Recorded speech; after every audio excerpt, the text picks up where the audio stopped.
आज सेशन थोड़ा सा लेट है बट बोलना ज़रूरी है तो मिस नहीं कर सकते। स्टार्ट करते हैं, फटाफट से समझेंगे कुछ 30 क्वेश्चंस और ये एक अंडरस्टैंडिंग आपकी सिलेबस को लेकर के भी और क्वेश्चंस किस तरीके से पूछे जाते हैं उस चीज़ को लेकर के भी बेहतर होगी। सभी को good evening, welcome whatever you believe in, है ना। तो स्टार्ट करते हैं। बहुत बढ़िया। हाँ, नोटिफिकेशन का इशू रहता है, कोई बात नहीं, ठीक। फर्स्ट क्वेश्चन है आपके सामने। क्वेश्चन को पढ़ना बहुत जरूरी है अच्छे से। पहला है to understand individual differences in development it is important. मतलब व्यक्तिगत विभिन्नताओं को अगर आपको विकास में समझना है, इंडिविजुअल डिफरेंसेस मतलब एक इंडिविजुअल दूसरे से अलग होता है, इस बात को समझना है अगर, तो क्या एक चीज इंपॉर्टेंट है या क्यों इंपॉर्टेंट है। 4 ऑप्शंस में से कौन सा एक बेहतर बात करेगा। पहला ऑप्शन है to look at the environmental factors that affect individuals. आप सिर्फ एनवायरमेंटल फैक्टर्स को देखेंगे। या फिर to consider maturation of the body and the brain, मतलब शरीर एवं दिमाग के परिपक्वन पर विचार करेंगे, कैसे मैच्योर होता है। या फिर to consider both inherited characteristics as well as environmental factors and their interplay. आप दोनों को समझेंगे कि जो वंशानुगत विशेषताएं हैं और जो वातावरण आपको प्रोवाइड करता है, दोनों की अन्योन्य क्रिया किस तरीके से होती है और आप कैसे बेहतर डेवलप कर पाते हैं। आगे बढ़ेंगे। नेक्स्ट जो एक पॉइंट है वो है to look at the inherited characteristics that give each person a special start in life. सिर्फ इनहेरिटेड कैरेक्टरिस्टिक्स को देखना, तो डेवलपमेंट बराबर, ये हमने बहुत बार डिस्कस किया है, वुडवर्थ ने कहा है भाई डेवलपमेंट यानी विकास बराबर हेरिडिटी इनटू एनवायरमेंट, यानी कि विकास आनुवंशिकता एवं वातावरण का गुणनफल है। तो दोनों ही इंपॉर्टेंट होते हैं आपके विकास में। जो इंडिविजुअल डिफरेंसेस हैं वो आपके जीन्स, आपकी हेरिडिटी की वजह से भी है और आपको जिस तरीके का एनवायरमेंट मिला है उसकी वजह से भी है, ठीक। तो आंसर क्या हो जाएगा यहाँ पर, दोनों को आप कंसिडर करेंगे, जो दोनों का इंटरप्ले है हेरिडिटी और एनवायरमेंट का, दोनों को इंपॉर्टेंस देंगे। वातावरण और आनुवंशिकता दोनों ही इंपॉर्टेंट है, इसलिए आंसर हो गया सी ऑप्शन। बिल्कुल सभी को हाय हेलो पूजा चंद्रा जी। आगे बढ़ेंगे सेकंड क्वेश्चन की तरफ। पीडीएफ आपको मिली जाती होगी, मैं शेयर कर रही हूँ, अब पीछे की पीडीएफ सारी शेयर कर दी है टेलीग्राम पर। क्वेश्चन नंबर 2 कहता है Which of the following is not a principle of development? ये तो पक्का सा क्वेश्चन है कि हर बार आपको देखने को मिलता है कि कौन सा एक डेवलपमेंट का या विकास का सिद्धांत नहीं है। बहुत जल्दी अभी हम डिस्कस करेंगे, यहाँ लेट्स लर्न पे भी रहेगा वो सेशन शुरुआत में कि डेवलपमेंट के बारे में समझेंगे, है ना। ये फर्स्ट चैप्टर है, पहले भी हम डिस्कस कर चुके हैं। विकास का सिद्धांत कौन सा नहीं है, विकास के बहुत सारे सिद्धांत हैं, इनमें से कौन सा एक नहीं होगा। पहला है डेवलपमेंट इज रिलेटिवली ऑर्डरली, मतलब एक ऑर्डर में चलता है, एक सीक्वेंस में चलता है। बिल्कुल सही बात है। इन्फेंसी के बाद आपकी क्या आएगी, अर्ली चाइल्डहुड आएगा, फिर आपका लेटर चाइल्डहुड आएगा, फिर एडोलेसेंस आएगा। फिर है आगे development takes place gradually over a period of time, धीरे धीरे over a period of time, सतत रूप से चलेगा, कॉन्टिन्यूअस है, बिल्कुल ठीक बात है। एकदम से आप 6 फीट के नहीं हो जाते, टाइम लगेगा। फिर है exact course and nature of development is determined at the time of birth itself, यानी कि विकास की सटीक गति और प्रकृति जन्म के समय निर्धारित हो जाती है ना। फिर है individuals develop at different rates, मतलब इंडिविजुअल डिफरेंसेस भी होते हैं, रिलेटिवली ऑर्डरली भी है, एक सीक्वेंस भी है और ग्रेजुअल है, धीरे धीरे होगा, एकदम से नहीं आप विकसित हो जाते। तो सी ही गलत बचा यहाँ पर कि कैसा होगा, क्या प्रकृति रहेगी, सब कुछ आपको जन्म के समय पता नहीं लग सकता। तो सी ऑप्शन जो है, ऐसा कोई ये डेवलपमेंट का प्रिंसिपल नहीं है जिसको हम सही मान सके, ठीक है। बहुत बढ़िया दीपक मालविया, सही आंसर कर रहे हैं आप में से ज्यादातर लोग सभी। थर्ड क्वेश्चन पर बढ़ेंगे। थर्ड क्वेश्चन है several research studies show that teachers have more overall interaction with boys than girls. What is the correct explanation for this? भाई बहुत सारी रिसर्च ये कहती है कि जो टीचर्स हैं वो लड़कों को ज्यादा अटेंशन देते हैं लड़कियों की जगह पर, मतलब बॉयज को ज्यादा अटेंशन दी जाती है क्लासरूम में, ठीक। तो इस सिचुएशन में ये क्या, आप इसका एक्सप्लेनेशन क्या देंगे कि क्या है, ऐसा क्यों किया जाता है, इसका मतलब क्या है। तो boys need more attention than girls, क्योंकि लड़कों को ज्यादा अटेंशन चाहिए लड़कियों से, ऐसा कहाँ लिखा है। This is an example of gender biasness in teaching, ये जेंडर बायसनेस यानी लिंग पक्षपात का एक उदाहरण है। या फिर boys are easier to manage than girls in classroom, लड़कियों से ज्यादा आसान है बॉयज को मैनेज करना। या फिर boys have much more academic capabilities than girls, ऐसा कुछ भी नहीं है, ये सब भ्रांतियां हैं। जो बात है काम की वो ये है, यदि आप किसी भी एक पक्ष की तरफ झुके हुए हैं, चाहे वो लड़का हो, लड़की हो, मेल हो, फीमेल हो, as a teacher, as an individual, तो आप जेंडर बायस हैं, जेंडर स्टीरियोटाइप भी हो सकते हैं। स्टीरियोटाइपिंग में बायसनेस ऑलरेडी इंक्लूडेड है, यानी आप पक्षपात या किसी एक तरफ झुके हुए हैं। सिंपल आंसर बी हो गया। टीचर को जेंडर पक्षपात या जेंडर बायसनेस से बचना है, ठीक। आगे बढ़ जाएंगे नेक्स्ट क्वेश्चन की तरफ। कहीं कोई डाउट हो बीच में कोशिश कीजिएगा, मैं कोशिश करूंगी। आप लोग संख्या में ज्यादा रहते हैं, ये अच्छी बात है, बट इस चक्कर में बहुत सारे डाउट मिस हो जाते हैं आप लोगों के, है ना। फिर भी कोशिश रहती है कि डिस्कशन ऐसे हो कि डाउट की आशंका कम बचे। Which of the following is central to the concept of progressive education? जो प्रगतिशील शिक्षा है उसका मुख्य बिंदु या पॉइंट क्या है। पहला है belief in the capability and potential of every child, मतलब हर एक बच्चे की क्षमताओं में आप विश्वास रखें। दूसरा है स्टैंडर्ड इंस्ट्रक्शन, सबको एक जैसा दे दीजिए मानक निर्देश। एक्सट्रिंसिक मोटिवेशन जो बाहरी है, या फिर टेक्स्ट बुक सेंट्रिक लर्निंग। जब बात आ गई कि आप बच्चे की क्षमताओं में विश्वास रखें, और यही प्रगतिशील शिक्षा में होता है। लर्नर सेंटर्ड या चाइल्ड सेंटर्ड होती है आपकी प्रोग्रेसिव एजुकेशन, यानी कि बच्चे को सेंटर में रख करके प्लानिंग की जाएगी, ठीक है बात। आगे बढ़ेंगे, आंसर हो गया इसका ए ऑप्शन या फर्स्ट ऑप्शन। आगे बढ़ जाएंगे फिफ्थ क्वेश्चन पर। What instructional adaptations should a teacher make while working with students who are visually challenged? अब ये इंक्लूसिव एजुकेशन का क्वेश्चन हो गया। वो बच्चे जिनको देखने में समस्या है, दृष्टिबाधित हैं, उनको आप किस तरीके से अनुदेशन देंगे या कैसे आप अडेप्ट करेंगे, उनके लिए कौन से तरीके अपनाएंगे? पहला है use a variety of visual presentations. उनके लिए आप विजुअल प्रेजेंटेशंस दिखाएंगे, मतलब कि उन्हें और ज्यादा टीवी वगैरह या ऑडियो वीडियो के थ्रू सिखाएंगे। देखो, जो बच्चा पहले से नहीं देख पा रहा, आप उसको देखने के लिए कह रहे हैं, उसको तो वो कहां से देख पाएगा, है ना? तो जिसको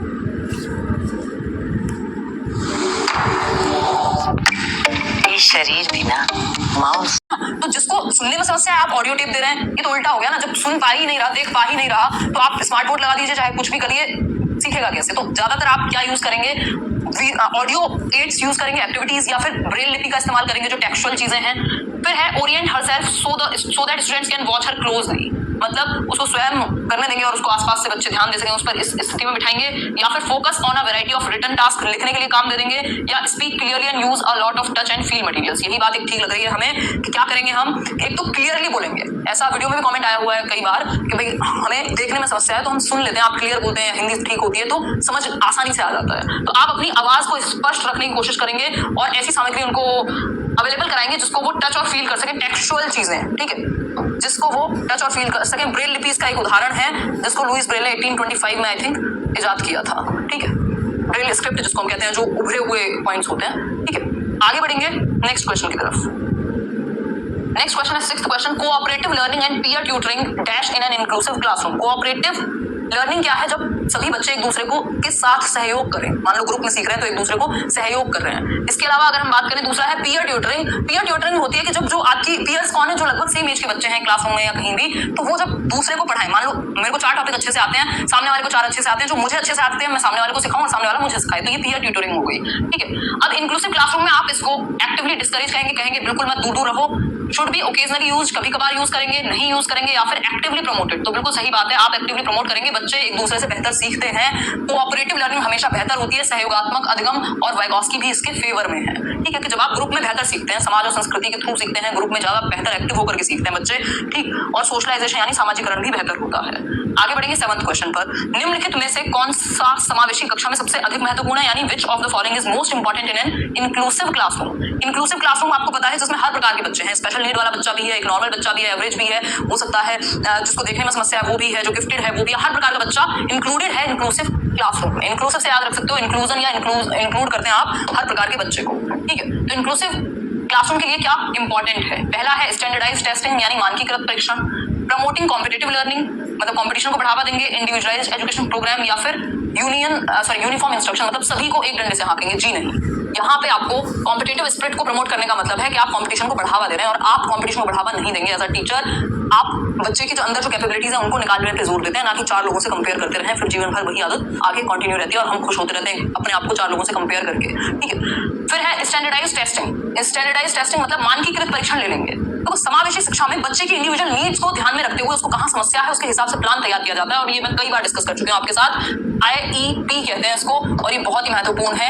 यहाँ पे फैमिली का भी सहारा लिया जाता है और टीचर हर एक बच्चे की नीड के अकॉर्डिंग, उसकी कैपेबिलिटीज के अकॉर्डिंग एक प्लान तैयार करता है जो इंडिविजुअलाइज होगा, व्यक्तिगत रूप से हेल्प करेगा बच्चे को, ठीक है। तो ये जरूरी है क्योंकि बच्चों की नीड्स अलग अलग हैं। आगे बढ़ेंगे, 3rd जो आंसर है यहाँ पे विशिष्ट शिक्षा योजना, वो सही हो गया। 8th क्वेश्चन पर चल जाएंगे इसके साथ। 8th क्वेश्चन कहता है which of the following is a correctly matched pair of learners and there primary characteristics. भाई जो अधिगम करता है, लर्नर्स हैं, उनकी मुख्य विशेषताओं के बारे में कौन सा एक पेयर सही है, ठीक। पहला है डिस्लेक्सिक जो बच्चा होगा वो पढ़ने में उसको दिक्कत होगी, lack reading and writing fluency, पढ़ने और लिखने में। क्रिएटिव लर्नर हाइपर एक्टिव होते हैं और स्लो होते हैं काम करने में। या फिर अटेंशन डेफिसिट जो लर्नर्स हैं, ADHD वाले, वो मोटिवेशन में हाई होंगे और एक जगह पे अटेंटिव होकर के बैठ पाएंगे। या फिर hearing impaired learners can not comprehend visually. Zoom कर दो, जूम करते हैं, 1 मिनट रुको, यहाँ पे आंसर करो एक बार। तो देखो जो सही पेयर या करेक्टली मैच्ड है वो है डिस्लेक्सिक बच्चे को पढ़ने और लिखने में समस्या होती है, वो 100 को वॉज पढ़ सकता है, गॉड को डॉग पढ़ सकता है, और जब पढ़ेगा गलत तो सही कैसे लिखेगा। तो दोनों ही चीजों की समस्या आ सकती है। वैसे प्राइमरीली ये पढ़ने से संबंधित समस्या है। डिस्लेक्सिया जो ईशान अवस्थी था उसमें तारे जमीन पर में, वो डिस्लेक्सिक बच्चा है, बहुत सारे लोगों को डिस्लेक्सिया होता है, ठीक है। जूम करने की जिन्हें समस्या आ रही है, 1 मिनट रुको, इतने ही क्वेश्चन पढ़ो, मैं थोड़ा सा जूम करती हूँ।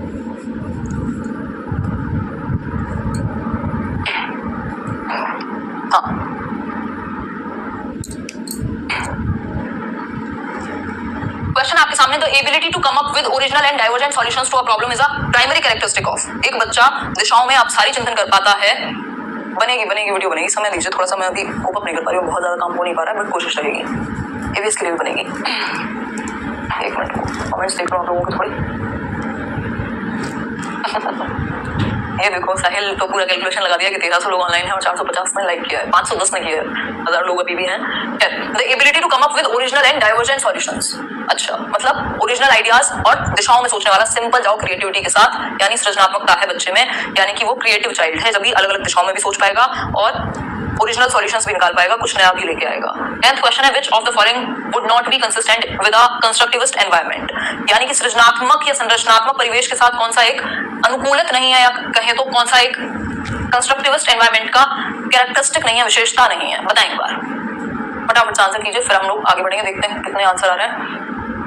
हाँ, बहुत बढ़िया, कुलदीप कह रहे हैं आंसर भी मार्क कर दीजिए पीडीएफ में। आंसर आप यहाँ जब आप ये डिस्कशन में शामिल होते हैं तो आप ऑटोमेटिकली खुद ही उसको हाईलाइट कर लीजिए, इसीलिए आंसर मार्क नहीं किया जाता ताकि वो एक्सरसाइज की तरह फील हो आपको। फिर है, students work collaboratively and are given support to engage in task oriented dialogue with each other. Teachers elicit students ideas and experiences in relationship to key topics and plan. मतलब teachers करते हैं सब कुछ, या फिर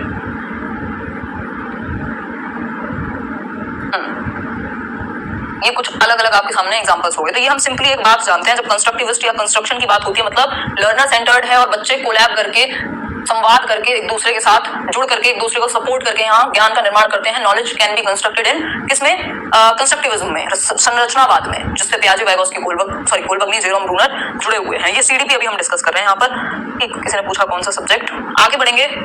11th क्वेश्चन है, a teacher should encourage students to set dash rather than dash. भाई एक टीचर को किस तरह के गोल्स को सेट करने के लिए प्रमोट करना चाहिए और किस तरह के, किसकी बजाय किस तरह के गोल्स को सेट करे टीचर। पहला है परफॉर्मेंस गोल्स को सेट करे लर्निंग गोल्स की बजाय, फेलियर अवॉइडिंग गोल्स को बनाए मार्क्स की बजाय, मार्क्स सीकिंग गोल्स बनाए। तो यहाँ पे होगा टीचर को कैसे गोल सेट करने हैं, लर्निंग गोल्स, रेदर देन मतलब बजाय की परफॉर्मेंस गोल के, कि आप परफॉर्म करो, आप 90% लेकर के आओ, चाहे आपको आता कुछ ना हो, ये नहीं होना चाहिए। फोकस होना चाहिए लर्निंग पर, कि आपको आता अच्छे से हो, उसके बाद परफॉर्मेंस गोल तो अपने आप पूरे हो जाएंगे, नहीं होंगे तो कहीं ना कहीं आप कुछ बेहतर कर ही जाएंगे। ठीक, तो फोकस मार्क्स पे ना हो, आपकी नॉलेज पे हो, ये एक सिंपल सी बात है। हिंदी में उल्टा हो सकता है, एक शिक्षक को विद्यार्थियों को अधिगम लक्ष्य निर्धारित करने के लिए प्रोत्साहित करना चाहिए बजाय कि प्रदर्शन लक्ष्य के। ठीक है, यही होगा डी ऑप्शन हिंदी में भी।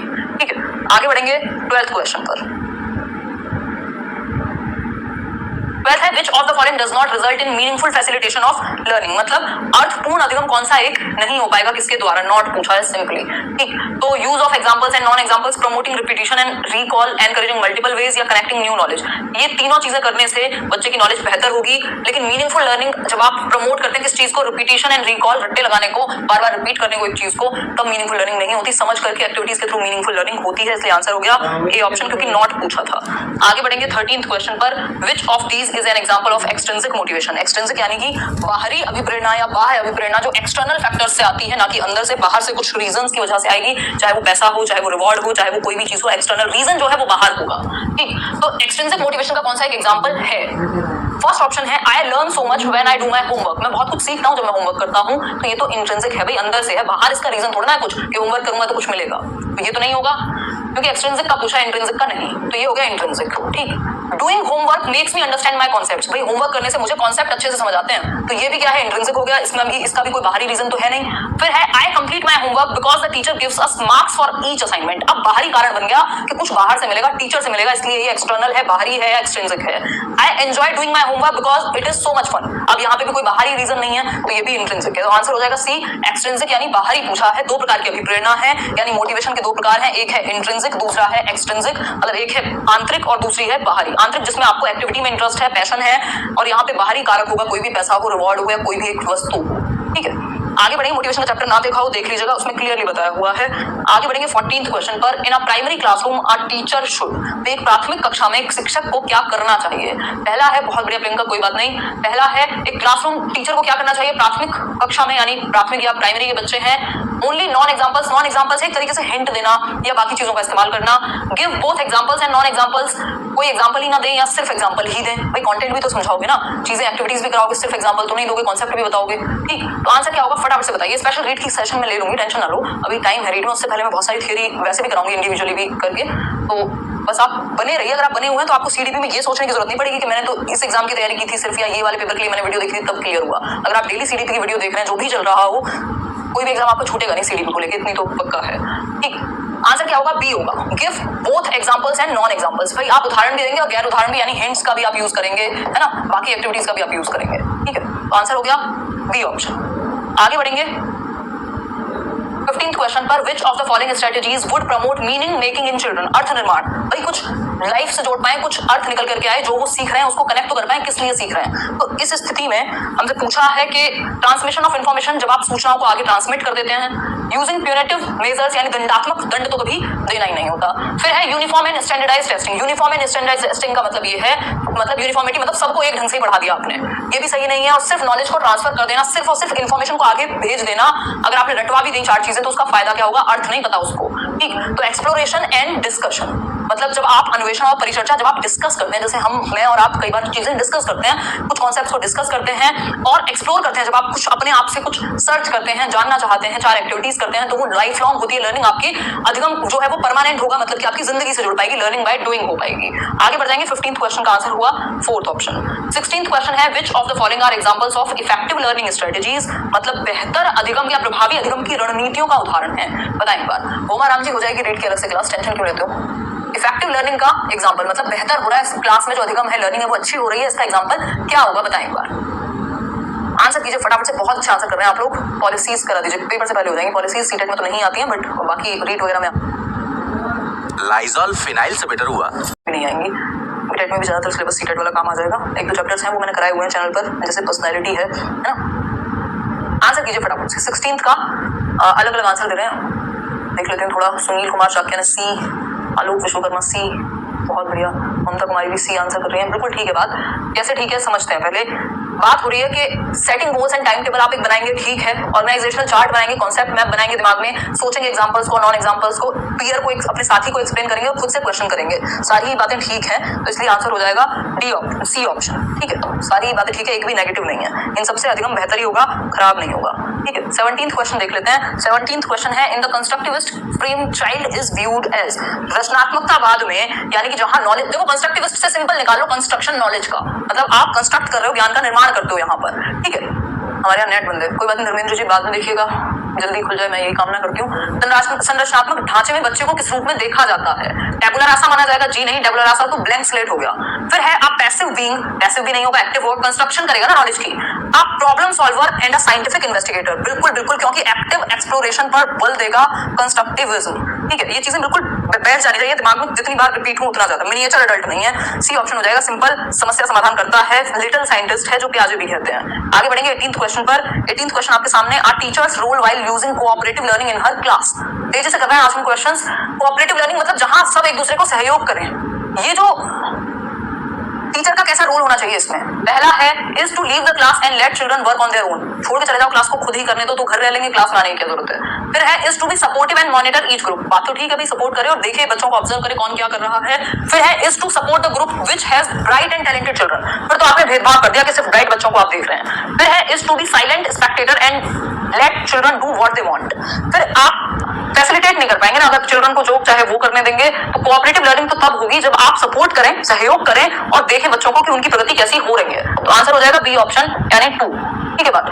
आगे बढ़ेंगे 19th क्वेश्चन पर। किसी का कहीं भी डाउट रह जाए लास्ट के लिए बचा के रखना, मैं क्वेश्चन वहीं से निकाल दूंगी, जिस भी क्वेश्चन में डाउट होगा उसको दोबारा समझ लेंगे। लास्ट के 2 मिनट में पक्का इसी चीज के लिए रखूंगी डेली अब से। चिल्ड्रंस एरर्स एंड मिसकॉन्सेप्शंस, बच्चों की गलतियां और भ्रांत धारणाएं। मिसकॉन्सेप्शन मतलब गलत कॉन्सेप्ट्स बन गए हैं, चाहे वो समाज के द्वारा बन गए हो, चाहे कोई गलतफहमी हो गई हो, है ना। तो इनको आप क्या कैसे लेंगे? बहुत बढ़िया Paramjit ji, we all are best, है ना। फर्स्ट है are hindrance and obstacle to the teaching learning process. भाई ये रुकावट है गलतियां, या फिर शुड बी इग्नोर्ड, इनको इग्नोर कर दो। फिर सही कैसे होंगी अगर आप इग्नोर कर देंगे? तो signify that children's capabilities are far inferior. बच्चों की कैपेबिलिटीज इंफीरियर नहीं होती, बच्चा इंफीरियर नहीं होता कभी भी पेडागोजी में। बच्चा क्या है? एक्टिव है, क्यूरियस है, सीख सकता है हर एक बच्चा। ठीक है, उसकी कैपेबिलिटीज के अनुसार इंफीरियर कम ज्यादा नहीं है वो। ठीक है, आर अ सिग्निफिकेंट स्टेप, यही हम हमेशा एक चीज ध्यान में रखिएगा, हम डिस्कस करते हैं बच्चों की जो एरर है वो क्या है, वो ये दर्शाते हैं कि बच्चा सीखता कैसे है। हाउ चिल्ड्रन लर्न, ये बात दर्शाते हैं उनकी गलतियां।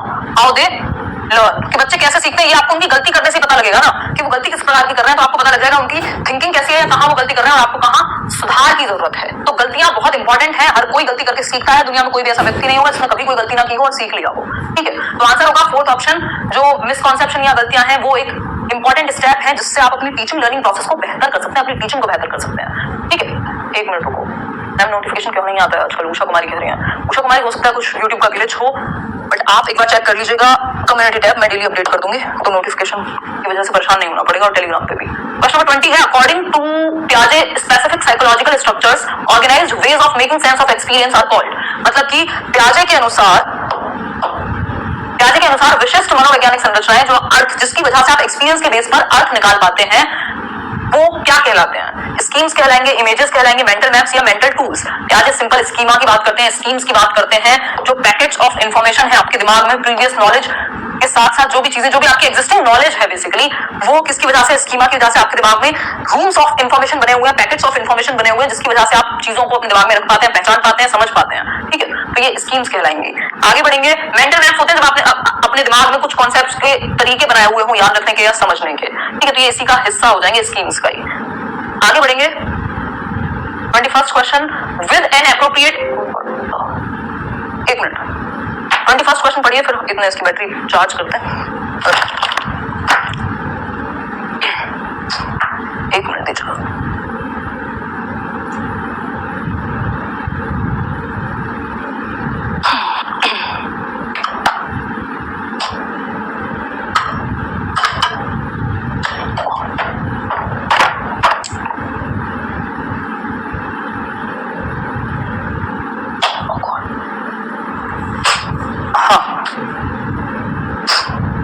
क्वेश्चन नंबर 21 है, with N appropriate question suggestion.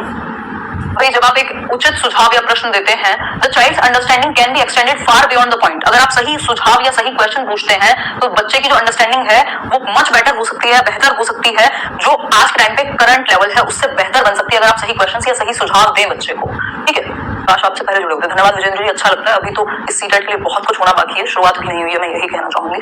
ठीक है, तो क्या होगा इसका मतलब, ये बताइए भाई। अगर आप सही क्वेश्चन पूछें या सही क्वेश्चन कराएं या सजेशन सही दें तो बच्चे का जो अभी करंट लेवल है या जो वो अकेला कर सकता था उससे बहुत बेहतर कर पाएगा यदि आप सपोर्ट करें उसको। तो ये क्या है, क्या है ये? इक्विलिब्रियम है, कंजर्वेशन है, इंटेलिजेंस है। भाई वाइगोस्की का सिंपल फंडा है, ZPD है ये, जोन ऑफ प्रॉक्सिमल डेवलपमेंट, यानी समीपस्थ या निकटस्थ विकास का क्षेत्र, जो करंट लेवल से आप आगे पहुंच सकते हैं यदि आपको सही सपोर्ट मिल जाए। आप अभी यहाँ हैं, यदि सपोर्ट मिल जाए, ये बीच की जो सीढ़ी है जिसको हम स्कैफोल्डिंग कहते हैं, आपकी ये जोन है जिसको जोन ऑफ प्रॉक्सिमल डेवलपमेंट हम मान रहे हैं। ठीक, इस जोन में आप यहाँ से करंट लेवल से उठ करके यहाँ पहुंच सकते हैं यदि टीचर आपको सही मिले या सपोर्ट सही मिले। और ये जो जोन है ना आपकी, यहाँ तक ये आपके सीखने का निकटस्थ दूरस्थ क्षेत्र है जहां तक आप पहुंच सकते हैं। भाई सीटेट आप क्लियर कर सकते हैं यदि आपको सही सपोर्ट मिले। सीटेट आपके जोन ऑफ प्रॉक्सिमल डेवलपमेंट में है जहां तक आपका संभावित विकास हो सकता है यदि आपको सही सपोर्ट मिले।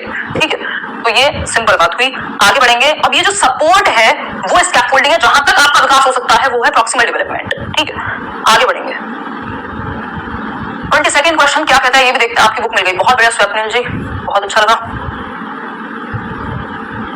आसानी से मिल जाएगी मार्केट में, अब तो कोई दिक्कत नहीं बुक की। क्वेश्चन नंबर 22 है, according to Lev Vygotsky, basic mental capacities are transformed into higher cognitive processes primarily through. मतलब लेव वाइगोस्की के अनुसार आधारभूत मानसिक क्षमताओं को मुख्य रूप से किसके द्वारा उच्चतर संज्ञानात्मक प्रक्रियाओं में बदला जा सकता है। यानी संज्ञानात्मक विकास आपका वाइगोस्की के अकॉर्डिंग ज्यादा बेहतर कैसे या कब हो सकता है ना? कॉग्निटिव प्रोसेस को कैसे आप बेहतर कर सकते हैं अकॉर्डिंग टू वाइगोस्की। फिर से आ जाओ, वाइगोस्की की थ्योरी का नाम याद रखा करो, सोशियो कल्चरल डेवलपमेंट या अप्रोच ऑफ कॉग्निटिव डेवलपमेंट, यानी सामाजिक सांस्कृतिक विकास का सिद्धांत। वाइगोस्की कहते हैं कि बच्चा अपने समाज और संस्कृति से बहुत बेहतर सीख सकता है। तो सोशल इंस्ट्रक्शन यहाँ पे बेहतर होगा, बाकी तीनों ही गलत होंगे। क्यों होंगे? क्योंकि स्टिमुलस रिस्पांस की बात बिहेवियरिस्ट करेंगे, पैवलोव करेंगे, है ना, या थॉर्नडाइक करेंगे। अडेप्टेशन की बात प्याजे करेंगे, रिवॉर्ड एंड पनिशमेंट की बात फिर से अगेन बिहेवियरिस्ट करेंगे। ठीक है, तो फर्स्ट इसका सिंपल आंसर हो गया। आगे बढ़ेंगे नेक्स्ट क्वेश्चन की तरफ। क्वेश्चन नंबर 23 कहेगा, which of the following statements denotes the relationship between development and learning correctly. मतलब अधिगम और विकास के बारे में कौन सा जो एक रिलेशनशिप है इन दोनों का वो कैसा है, कौन सी बात सही है डेवलपमेंट और लर्निंग के बारे में। Learning takes place irrespective of development. भाई अगर आप विकसित नहीं हुए, विकास नहीं हुआ, तब भी आपकी लर्निंग हो जाएगी, हमेशा ऐसा नहीं हो सकता। आपको सर्टेन मैच्योरिटी की जरूरत होती है, तभी आप कुछ प्रैक्टिस करके भी सीख सकते हो। ठीक है, तो ये भी गलत। फिर है, rate of learning far exceeds the rate of development. जो अधिगम का रेट है वो तेज हुआ डेवलपमेंट से। डेवलपमेंट नहीं हुआ तो लर्निंग कैसे हो जाएगी? ठीक, फिर से गलत। Development and learning are interrelated and interdependent. बिल्कुल सही बात है। विकास और अधिगम एक दूसरे से जुड़े हुए हैं और एक दूसरे पर निर्भर भी हैं। भाई अगर एक 14 साल का बच्चा 4 साल का बच्चा है, आप उसको 14 साल के बच्चे की चीजें लर्न नहीं करा सकते। उसको आप उसके बिहेवियर में चेंज उस तरीके से नहीं आएगा। बिहेवियर में सिर्फ लर्निंग जो है सिर्फ और सिर्फ बिहेवियर में चेंज नहीं है, बिहेवियरिस्टिक पॉइंट ऑफ व्यू से वो लोग इसको मानते हैं। लर्निंग बेसिकली प्रैक्टिस और एफर्ट से आती है, लेकिन डेवलपमेंट में बहुत सारी नेचुरल प्रोसेस शामिल होती है, जैसे आपकी मैच्योरिटी हो गई, जैसे आपका आनुवंशिकता से जुड़े हुए फैक्टर्स हो गए, जिनका आपको एफर्ट मारने की जरूरत नहीं होती, टाइम के साथ बेहतर अपने आप ही होते चले जाते हैं। तो दोनों ही जुड़े हुए हैं आपस में। यदि आप डेवलप नहीं हुए, मैच्योर नहीं हुए, तो आप लर्न भी नहीं कर सकते बहुत सारी चीजों को। इसलिए सी ऑप्शन बेहतर होगा। ऐसा नहीं है कि रिलेटेड ही ना हो, फिर तो आप किसी को भी कुछ भी सिखा सकते हो अगर रिलेटेड नहीं होते तो। आगे बढ़ जाएंगे। क्वेश्चन नंबर 24 है, one of the major accomplishments of concrete operational stage. 7 से 11 वर्ष की अवस्था है, प्याजे की स्टेज है, थर्ड वाली। SPCF से 4 स्टेजेस आपको याद कराई हुई है। एस फॉर सेंसरी मोटर, जन्म से 2 वर्ष। प्री ऑपरेशनल पूर्व संक्रियात्मक 2 से 6। कॉन्क्रीट ऑपरेशनल 7 से 11। Formal operational 11 and above. बताएं एक बार, करेंगे केवीएस के लिए भी। बताइए एक बार आंसर क्या होगा? Ability to conserve, hypothetical deductive reasoning आपकी फॉर्मल ऑपरेशनल में आएगी। सेकेंडरी सर्कुलर एक्शंस आपके सेंसरी मोटर और प्री ऑपरेशनल के बीच में आते हैं। एनिमिस्टिक थिंकिंग आपकी प्री ऑपरेशनल में आती है। सिर्फ और सिर्फ कॉन्क्रीट ऑपरेशनल यानी मूर्त संक्रियात्मक 7 से 11 वर्ष में आपकी कंजर्वेशन की जो एबिलिटी है कि बच्चा ये समझने लग जाएगा कि शेप और साइज चेंज होने से क्वांटिटी सेम ही रहेगी, मतलब 200 ml है तो 200 ml ही रहेगा। ये बात रिवर्सिबिलिटी आ जाती है उसमें। अब कब आएगी? कॉन्क्रीट ऑपरेशनल में। और लॉजिक भी सबसे पहले यही आता है, सबसे पहले तर्क जो आएगा वो यही आएगा कॉन्क्रीट चीजों को लेकर के। सिंपल बात, ठीक है, सारा रिवीजन हुआ होगा। आगे बढ़ेंगे। क्वेश्चन नंबर 25 कहेगा, कंस्ट्रक्टिविस्ट सच एज जीन पियाजे and Lev Vygotsky view learning as. भाई फिर से कंस्ट्रक्टिविज्म पे बहुत जोर है, और कंस्ट्रक्टिविज्म को आपको सिंपली याद रखना है, मतलब जिसमें नॉलेज को बच्चा कंस्ट्रक्ट कर सके, ज्ञान का निर्माण कर सके, रचना कर सके, संरचना कर सके ज्ञान की। ठीक है, तो वाइगोत्स्की और पियाजे क्या कहेंगे कि कंस्ट्रक्टिविज्म में लर्निंग क्या है? पहला है कंडीशनिंग ऑफ रिस्पॉन्सेज। कंडीशनिंग की बात बिहेवियरिस्ट करते हैं, व्यवहारवादी करते हैं, और कंस्ट्रक्टिविस्ट नहीं करते। पैसिव कभी नहीं होगा बच्चा, यहाँ एक्टिव बिल्डर होगा नॉलेज का, जैसा कि पियाजे वाइगोत्स्की दोनों ही मानेंगे। ठीक है, फिर आगे बढ़ेंगे। Process of meaning making by active engagement. देख लिया ना, एक्टिव मतलब भाई बच्चा अर्थ का निर्माण करेगा सक्रिय रूप से। ठीक है, एक्टिव बिल्डर्स ऑफ नॉलेज, सिर्फ और सिर्फ एक्वायर करना नहीं है। तो आंसर हो जाएगा सी ऑप्शन, सिंपली बिल्कुल बिना किसी डाउट के। ठीक है, आगे बढ़ेंगे। क्वेश्चन नंबर 26 है, सेलेक्टिंग एंड प्रेजेंटिंग। अब कोई समस्या हो तो बता दो आप। पहली बात ठीक है, यहाँ